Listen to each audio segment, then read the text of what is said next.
Everybody, welcome back to the workshop. Today we will be turning this into this. This is step one of making a meat cleaver. We start off with a piece of steel. This was already cut out. Now, I take a piece of steel it's about 1.5 feet long, and then I take a cutting disc and I cut them out just like so. Now I got the piece to make the tang, the handle, and the blade. First steps first, we're going to heat this handle part up, we'll forge it out, and then we'll take the blade part, we'll forge the bevels, punch the hole, and that's what we're doing today. Part 2, I'll be doing the handle, I'll be doing the whole polishing process, and every single one of these meat cleavers will take about 12, I got about 8 made up. I felt confident enough in the process to make a video of it today. Right now, I'm taking about 13 of these, 13 of these, to Blade Show on June 2nd through the 4th. Feel free to stop by. All the meat cleavers will be 100. Spike knives will be 50 spike knives with animal heads. Those will be 75 apiece. So right now we're going to get cracking on making a meat cleaver.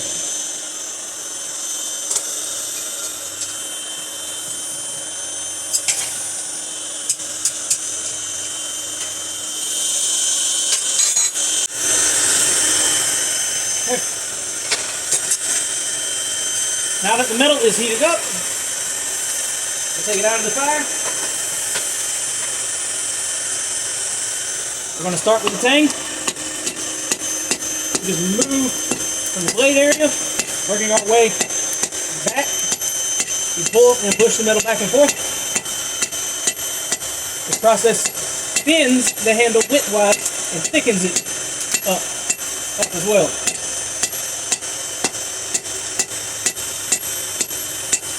You don't want to work it much past this temp to avoid cracks. Anything less than about this dull cherry red is too cold.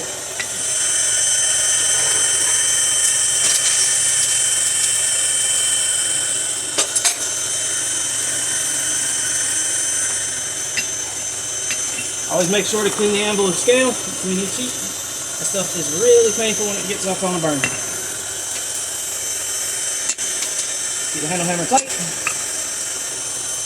doesn't take too long between heat, more than 30 seconds or so. It's back hot. So make another pass.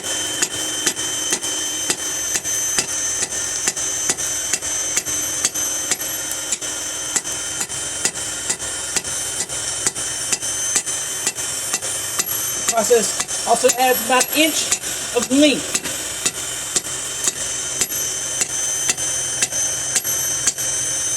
You want to give it direct hits to keep it from folding in on itself. Now that we've got the appropriate length, we heat it back up and we'll swap out hammers for a bigger hammer with a wider face. As you can see, the 3-pound hammer has a much larger face, even though it's not much bigger overall. We want a larger face for flattening and making sure the material's the same thickness.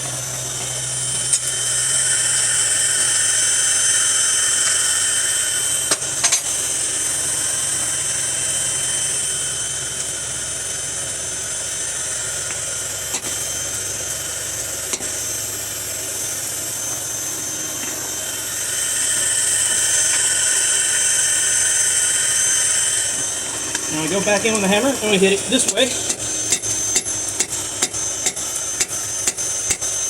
I don't know how well this is translating to on camera, but I'm thinning this portion back out.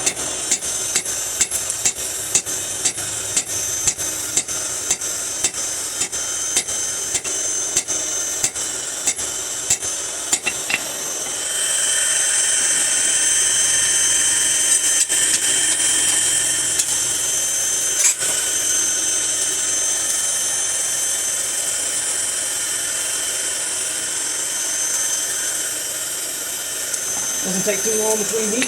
Now that we got the metal hot, we started getting the rest of it on.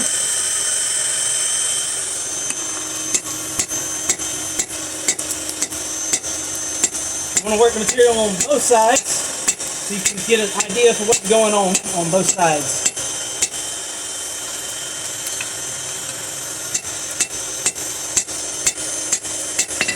Now that the handle is back down to its correct thickness, we add in the signature curve.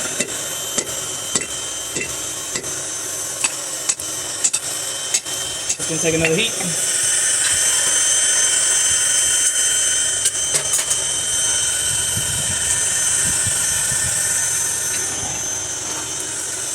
That little air mattress pump that I'm using probably is quite a headache on video. So I'm going to build a little box to keep it quiet.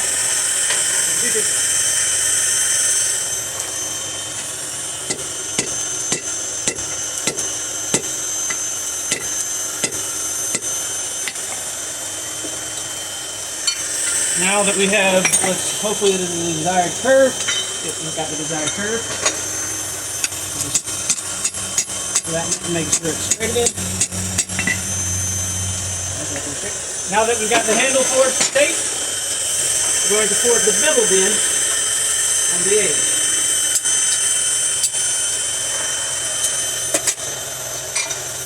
Forged bevels save a whole lot of time when it comes to grinding and putting the finished edge on a knife.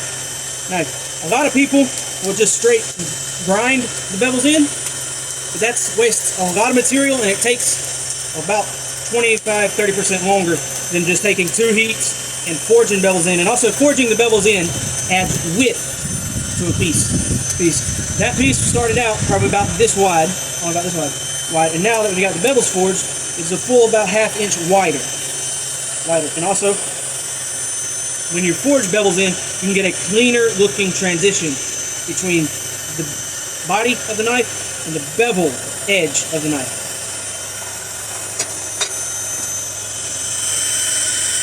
Swap the hammer back out.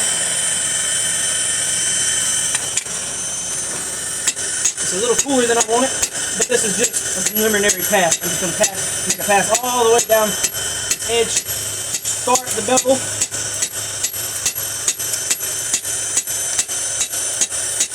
Now that we got that bevel started, we're going to go to heat.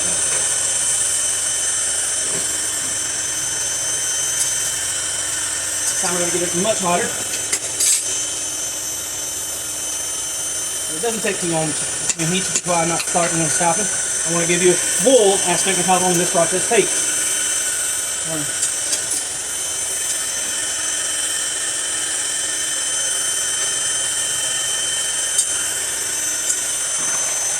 With a gas forge, it's probably take about the same amount. But I like using the coal forge because I can keep the heat concentrated in specific spots. A whole lot better than the gas forge. The gas forge makes too much noise for video, in my opinion.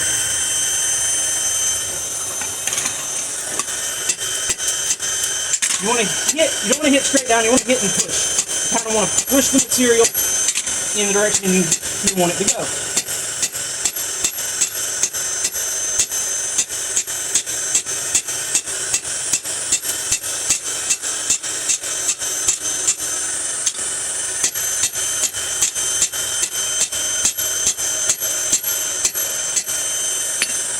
Now that we have made that ridge, you can probably see a little better on this side.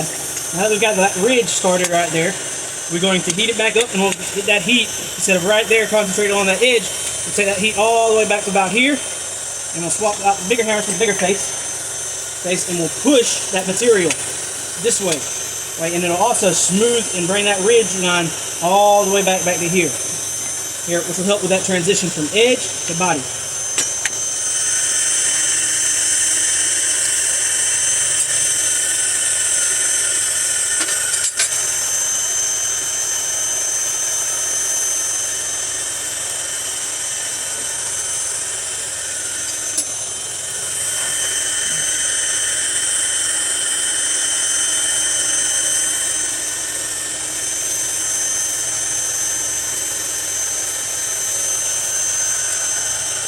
This heat should be about the longest heat because we're trying to heat up material in a specific area and a specific amount of material.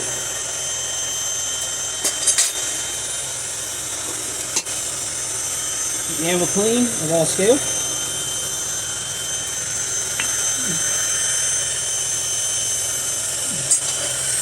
That should be the appropriate amount. There we go.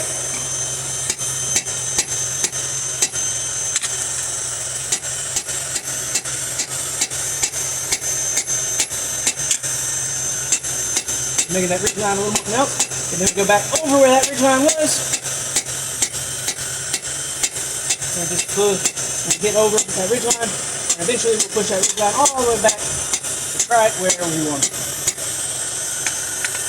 You can see it on this side, a little more clearly. And now we'll take another heat and we fully finish off that area.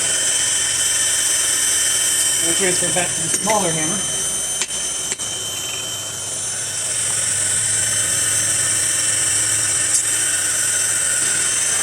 Adjusting the coals in the fire.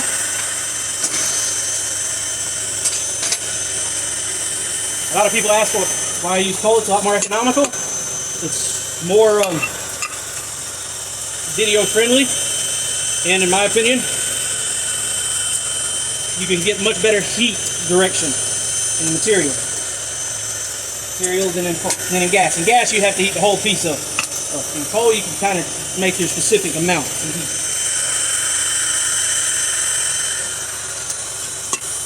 Go back over right on that very edge, and just push it down. You don't push the material. All we're doing is hit directly down straight on it.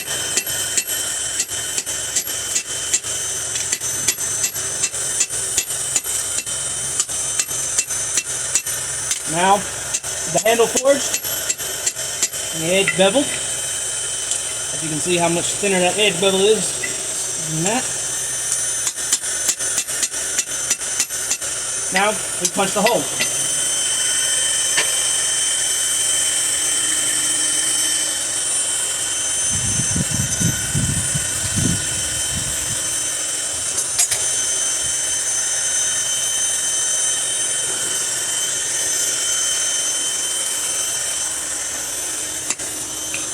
Our punch is ready. We start with a small punch. Start with a small punch, and then we'll go to a big punch for the final maneuver. Make sure both punches are set up, ready for use. Always inspect your punches for mushrooming. This one about needs grinding on both ends. And this one's probably got 3 or 4 more holes left in it before it needs to be ground. Again.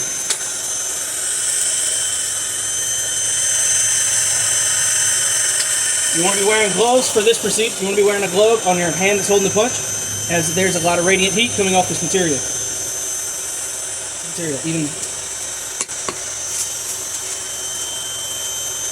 I personally like to have my glove wet, but for the sake of the video, I'm going to do it dry, just so I can make sure I can get all the heat in the steel. With the glove wet, sometimes drips of moisture will hit on the steel, and now you don't really want that in the video.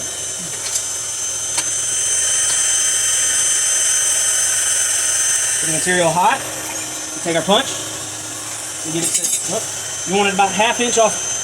You want it about ½ inch from each edge.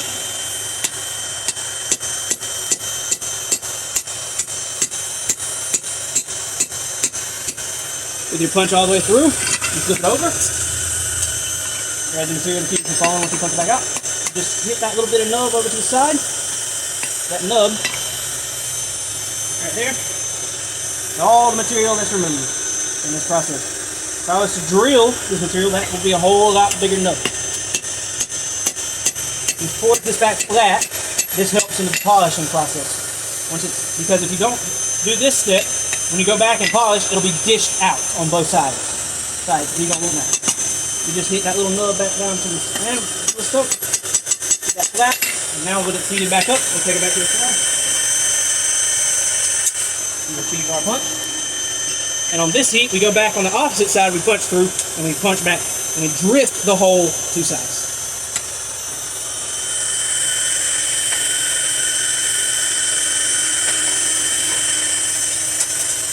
Some of you might be wondering just how hot the material is when I pull it out of the fire. White hot, it is roughly just around 2,600 degrees Fahrenheit. When I put it back in the fire, it is about 1,300 degrees Fahrenheit. This is where I like to put it back in the fire.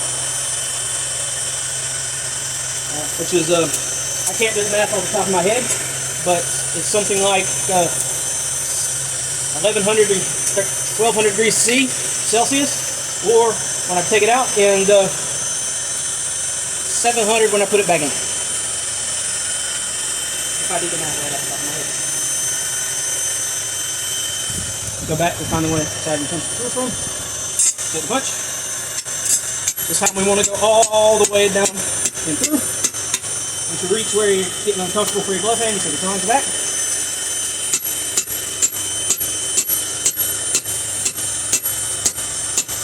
That's about it there. Make sure to hit it back smooth on this side. Now we go up to our bigger punch.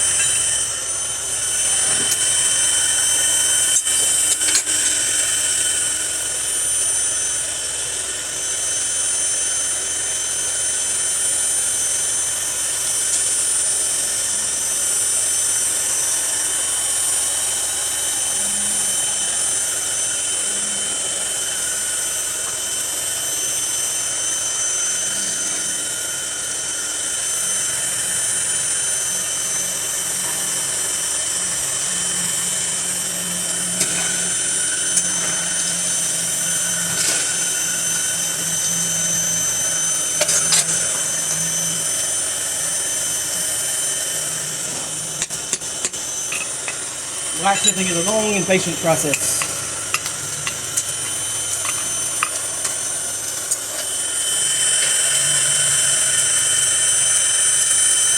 In the olden days, before electric pumps, I would have something to do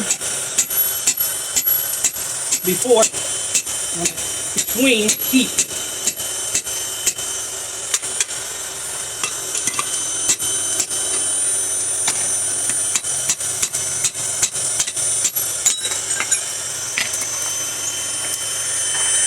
Punches do get quite hot. You gotta be careful. There we go. The whole punch. Just smooth that bag out.